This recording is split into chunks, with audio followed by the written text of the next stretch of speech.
It all started in 2008. I was, let's see, 12 years old, and I'm just gonna say that my relationship with my sister was,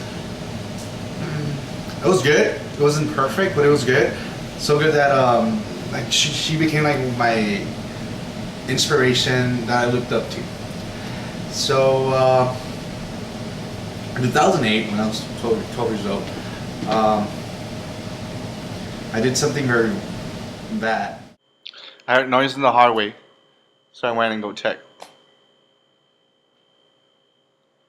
I saw my dad banging on the door to grab my sister and smack her across the face. I pushed my dad to the floor. Then I went to console my sister. My sister begged me to go and apologize to my dad. I didn't know what to do. I walked in and my mother was crying and I asked what was going on. She told me to sit down and was struggling with her words. Finally, she said it was hard to say that my father had left and that he wasn't coming back. These past 2 years, it isn't where I think I would want my final years here at home to be. My parents have always trained me to be successful, and they've held me up to have this epitome of success for myself. And because of it, I've always been scared of failing them and not living up to their expectations. It's led me to have fears that have held me down. My parents and I no longer are the same. My dad and I have had to become lengthy fights, arguments, and my mother and I's relationship isn't where it once was. And I didn't feel comfortable at school. I struggled to make friends. I didn't enjoy being there, and all I could think about was my aunt because she was battling breast cancer that year. One of the hardest things for me was when my aunt had cancer. I would always try to take care of her, do simple things like bring her blankets, and I always felt like I could be doing more, and it was really hard for me to see her in pain. So me and my cousins tried to be there for her whenever we could.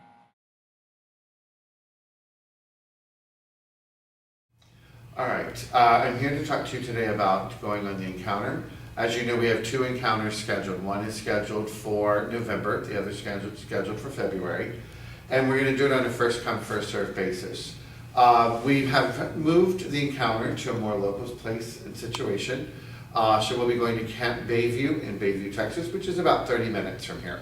So it's not going to be far, but it's a facility that's really nice. It's going to serve the purposes that we need.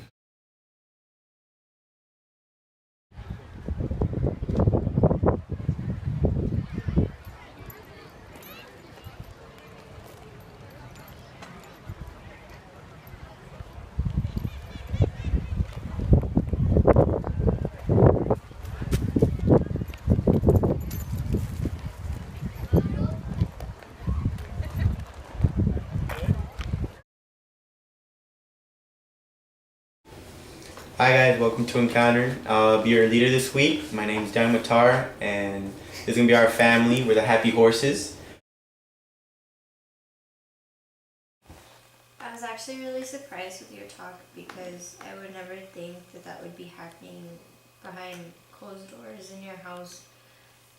Because like when I see you, you're always so energetic and comfortable and happy.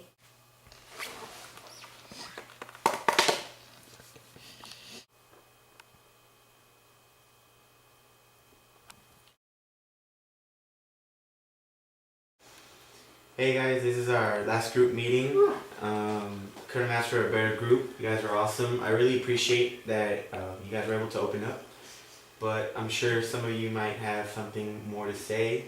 If you do, now's the time, because after this we're going to conclude with an activity in group prayer. So, anyone wants? Encounter helped me realize that my aunt having cancer actually brought my family closer together because everyone just came together to help her. My classes, but not really. And I like Encounter because I like the So noticing like now all of you are part, like I feel like you're part of my family now. You know my deepest secrets. Building off of what both Nuda and Banda said, I think that once you come here, you figure out you have a larger support system, and you find a certain sense of love being here, even far away from home. And I think, like Banda said, I want to be able to have that once we go back to school as well.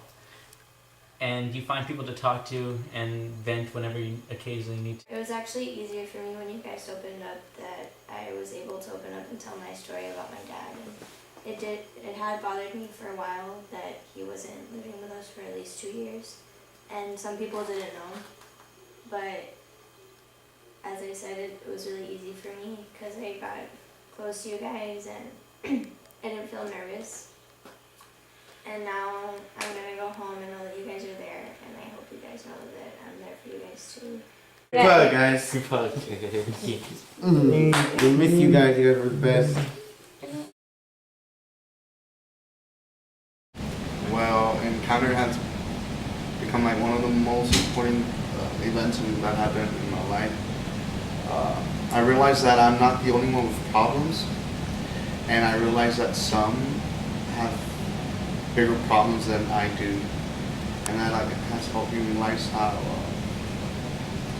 blessed I am still to have both my parents, my both parents, my mom and my dad, and it also has helped me realize how I also need to forgive and ask for forgiveness. Well, when I first heard about Encounter, I heard it from my sister since she is 4 years older than me and how she experienced it. Of course, she never told me what happened because she knew I was going to go through it one day. But she mentioned, and my parents mentioned, how she came back a different person. Of course, another thing was she told me she cried a lot, and when I heard about Encounter and when I knew that I was about to become a junior and about to experience it, I was excited to see what was to come. And now that I've experienced it, I understand what she said. I understand why she said it, and I understand how she changed. It's not really a physical change, it's an emotional. Okay, well, this experience has been really helpful in learning, I guess, getting a better perspective about other people. Because when you close your mind and really focus on your own problems, you fail to see that there are other people who are going through, if not the same thing, certain things that you can draw from. And it's really helped open my eyes, and I'm sure other people's, to see how we can find Jesus in everyone. I think Encounter was not what I was expecting, and it actually turned out to be way better than I thought it would be. And it's honestly given me a new perspective on things, and it's given me positivity and hope because it allowed me to see that everyone has their struggles and their difficulties in life, and nobody's life is perfect, but you can work through people and build relationships that can guide you through those tough moments. We've reached the part of our journey where we must come to a resting point. It is a time to reflect and understand the journey we've taken together and prepare for what is to come. Because when all is said and done, the things we've left behind are the most important things to be remembered by. Now, just because our leg of the journey is over doesn't mean that yours ends here. Because this year was not just about us. It was about what we as a community could accomplish together. It was about the steps we could take, records we can break, and how to learn from every mistake. Because we know that there would be times when we would fall. But we always remembered that at least we would still be moving forward. But in order to maintain that forward motion, it must now be you who takes the next step and begin where we left off. Because when one foot lands, the other is just waiting to take one step.